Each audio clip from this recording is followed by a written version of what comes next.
Hello friends, welcome to சமையல் delayed. இன்றைக்கி நம்ம சமையல் டிலேட் சேனலில் சிக்கன் நூடுல்ஸ் ரொம்பவே சூப்பராகவும் ரொம்ப ஈஸியாக எப்படி செய்யறதுன்னு தான் பார்க்க போகிறோம். வீடியோக்குள்ளே போகிறதுக்கு முன்னால் நீங்கள் இன்னும் சமையல் டிலேட் சேனலை சப்ஸ்கிரைப் பண்ணலைன்னா மறக்காமல் சப்ஸ்கிரைப் பண்ணுங்கள். இப்போ நான் சிக்கன் நூடுல்ஸுக்காக 1/2 கிலோ அளவுக்கு சிக்கன் எடுத்திருக்கேன். இதை நல்லா கழுவிட்டு 1/2 ஸ்பூன் அளவுக்கு தனி மிளகாய் தூள் சேர்த்துக்கோங்க. இது கூடவே 1/2 டேபிள் ஸ்பூன் அளவுக்கு ஜீரகத்தூள், 1/4 டேபிள் ஸ்பூன் அளவுக்கு மிளகுத்தூள் சேர்த்துக்கோங்க. இது கூடவே தேவையான அளவு உப்பு சேர்த்துக்கோங்க. சிக்கனுக்கு உப்பு சேர்த்துட்டு இது கூடவே 2 ஸ்பூன் அளவுக்கு இஞ்சி பூண்டு பேஸ்ட்டு சேர்த்துக்கோங்க. இப்போ இந்த சிக்கன் பொரிக்கிறதுக்காக நான் பாதி எலும்புச்சம்பழம் சேர்த்துக்க போகிறேன். இந்த எலும்புச்சம்பழத்தில் உள்ள விதையெல்லாம் நீக்கிட்டு நீங்கள் இந்த மாதிரி புழிஞ்சு விட்டுக்கோங்க. இந்த சிக்கன் அப்படியே பொரிச்சிட்டு சாப்பிட ரொம்பவே டேஸ்ட்டாக இருக்கும். இப்போ எலும்புச்சம்பழம் சேர்த்ததுமே சிக்கனை நல்லா மிக்ஸ் பண்ணி விட்டுருங்க. இந்த சிக்கனை நல்லா மிக்ஸ் பண்ணி விட்டுட்டு இது கூடவே 3 ஸ்பூன் அளவுக்கு கார்ன்ஃப்ளவர், அப்படி இல்லைன்னா பச்சரிசி மாவு இருந்தால் சேர்த்துக்கோங்க. இந்த மாவு சேர்க்கும்போது சிக்கன் பொரிக்கல ரொம்பவே ஒரு டேஸ்ட்டு கொடுக்கும். நான் முதலே சொன்ன மாதிரி நீங்கள் இந்த சிக்கனை அப்படியே சாப்பிட்லாம், ரொம்பவே டேஸ்ட்டாக இருக்கும். கார்ன்ஃப்ளவர் சேர்த்துட்டு நல்லா கையை வச்சு மிக்ஸ் பண்ணி விட்டுருங்க. இது 10லேருந்து 15 நிமிஷம் இந்த சிக்கன் நல்லா ஊறட்டும், அதுக்கப்புறம் பொரிச்சுக்கிறலாம்.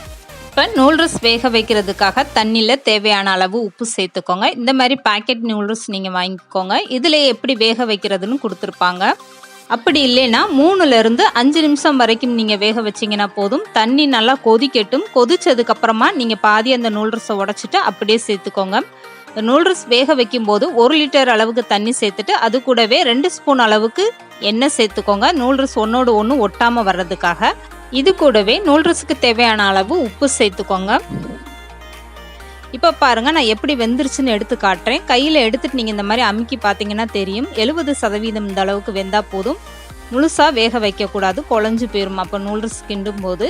இப்போ பாருங்கள், இந்த நூடுல்ஸ் ரொம்பவே சூப்பராக வெந்துருச்சு. இதை வேறு ஒரு ஜல்லடை பாத்திரத்தில் மாற்றிட்டு நார்மல் வாட்டர் கலந்து நீங்கள் ஆற வச்சிட்டிங்கன்னா ஒன்றோடு ஒன்று ஒட்டாமல் வரும். இப்போ இந்த நூடுல்ஸ் ஆறட்டும். இதுக்கப்புறம் சிக்கன் எப்படி பொரிக்கிறதுன்னு பார்த்துடலாம். சிக்கன் பொரிக்கிறதுக்காக எண்ணெய் காஞ்சதுக்கப்புறமா நீங்கள் ஒவ்வொரு பீஸாக போட்டுருங்க. முடிஞ்ச அளவுக்கு சிக்கனை நீங்கள் சின்ன பீஸாக கட் பண்ணிவிட்டு ஊற வச்சிங்கன்னா பொரிக்கும் போது ரொம்பவே ஈஸியாக நல்லா பொரிஞ்சு வந்துடும் சீக்கிரமாகவே. இந்த சிக்கன் இப்போ நல்லா பொரிஞ்சு வரட்டும். இதுக்கப்புறம் நீங்கள் ஸ்டவ்வை மீடியமாக வச்சுக்கிட்டே சிக்கனை பொரிச்சு எடுத்துருங்க. ரொம்பவே சூப்பராக அந்த சிக்கன் சாப்பிட்றதுக்கு அவ்வளோ ஒரு டேஸ்ட்டாக இருக்கும். 15 நிமிஷம் ஊறினதுக்கப்புறம் சிக்கன் அவ்வளோ ஒரு சாஃப்டாக இருக்கும். இப்போ பாருங்கள், நல்லாவே செவந்து சிக்கன் வெந்துருச்சு. இதை எண்ணெயை வடிச்சிட்டு எடுத்துருங்க. சிக்கன் நூடுல்ஸ் சாப்பிட ஆசையாக இருக்கும் டயத்தில் நீங்கள் கடையில் வாங்க ரொம்பவே யோசிப்பீங்க. அந்த மாதிரி டயத்தில் நீங்கள் வீட்டிலே இந்த மாதிரி சிக்கன் நூடுல்ஸ் ரொம்பவே ஈஸியாக செய்யலாம். இப்போ பாருங்கள், பொரிச்ச சிக்கன் ரொம்பவே சூப்பராக ரெடி ஆயிடுச்சு. இதுக்கப்புறம் முட்டை எப்படி பொரிக்கிறதுன்னு பார்க்கலாம். 1 ஸ்பூன் அளவுக்கு ஒரு பாத்திரத்தில் எண்ணெய் சேர்த்துட்டு 4 முட்டையை உடச்சி ஊற்றிக்கோங்க. இந்த முட்டைக்கு தேவையான அளவு உப்பு மட்டும் சேர்த்துக்கிட்டால் போதும். இந்த முட்டையை பொரிக்கும் போது நீங்கள் ஸ்டவ்வை மீடியமாகவே வச்சுக்கோங்க. இப்போ 4 முட்டையும் சேர்த்தாச்சு. இது கூடவே தேவையான அளவு உப்பு சேர்த்துக்கோங்க. முட்டைக்கு உப்பு சேர்த்துட்டு நல்லா இந்த மாதிரி மிக்ஸ் பண்ணி விட்டுருங்க முட்டையை. இப்போ பாருங்கள், ஓரளவுக்கு முட்டை நல்லாவே வெந்துருச்சு. இப்போ ஸ்டவ்வை மீடியமாக வச்சுக்கிட்டே தான் இந்த முட்டையை நல்லா கலந்து கொடுக்கணும். இப்போ பாருங்கள், ரொம்பவே சூப்பராக முட்டை ரெடி ஆயிடுச்சு. இதுக்கப்புறம் நூடுல்ஸ் எப்படி செய்கிறதுன்னு பார்க்கலாம். வேறு ஒரு பாத்திரத்தில் கொஞ்சமாக எண்ணெய் சேர்த்துக்கோங்க. இது கூடவே 4-5 பூண்டு பொடிசாக கட் பண்ணிவிட்டு சேர்த்துக்கோங்க. இந்த பூண்டு நல்லா வதங்கி வரட்டும். இது கூடவே ஒரு பெரிய வெங்காயம் நீளமாக கட் பண்ணிவிட்டு சேர்த்துக்கோங்க. வெங்காயம் ரொம்ப நேரம் வதங்கக்கூடாது. நான் சிக்கன் பொரிச்ச எண்ணெய் தான் சேர்த்துருக்கேன். அப்போ நூடுல்ஸ்க்கு நல்லாவே கலராக இருக்கும். இது கூடவே 2 கேரட் பொடிசாக கட் பண்ணிவிட்டு சேர்த்துக்கோங்க. வெங்காயம், கேரட் இதெல்லாம் ரொம்ப நேரம் வேக வைக்கக்கூடாது. கேரட் சேர்த்ததுமே 1 கப் அளவுக்கு கோஸு சேர்த்துக்கோங்க. முட்டை கோஸ் நல்லா பொடிசாக கட் பண்ணிவிட்டு சேர்த்துக்கோங்க. கோஸு சேர்த்ததுமே தேவையான அளவு உப்பு சேர்த்துக்கோங்க. ஸ்டவ்வை மீடியமாகவே வச்சுக்கோங்க. வெஜிடபிள்ஸ்லாம் ரொம்ப நேரம் வதங்கிடக்கூடாது, சாப்பிடும்போது அப்போ ஒரு நல்ல டேஸ்ட்டு கொடுக்காது. இப்போ இது கூடவே ஆற வச்சுருக்க நூடுல்ஸை சேர்த்துடலாம். கொஞ்சம் கொஞ்சமாக சேர்த்துக்கோங்க. ஒரே நேரத்தில் நீங்கள் செய்ய முடியலைன்னா 2 பாதியை நீங்கள் பிரித்து கூட செய்யலாம். இப்போ இந்த நூடுல்ஸை கலந்து கொடுக்க ரொம்பவே ஈஸியாக இருக்கும். இது கூடவே 2 ஸ்பூன் அளவுக்கு சோயா சாஸ் சேர்த்துக்கோங்க.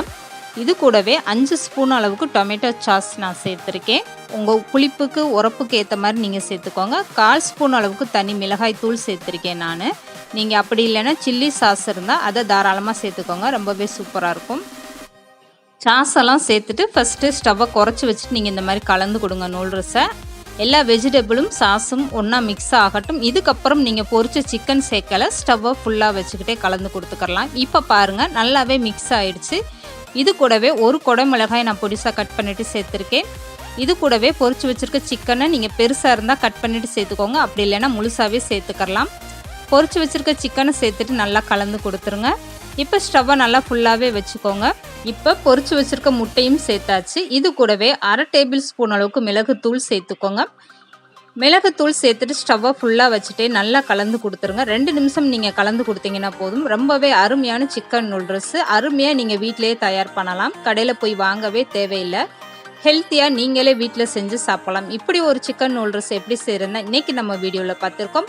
கண்டிப்பாக இந்த சிக்கன் நூடுல்ஸ் நீங்களும் உங்கள் வீட்டில் ட்ரை பண்ணி பாருங்கள். இந்த வீடியோ பிடிச்சிருந்தா லைக் பண்ணுங்கள், ஷேர் பண்ணுங்கள். மறக்காமல் சமையல் டிலைட் சேனலை சப்ஸ்கிரைப் பண்ணுங்கள்.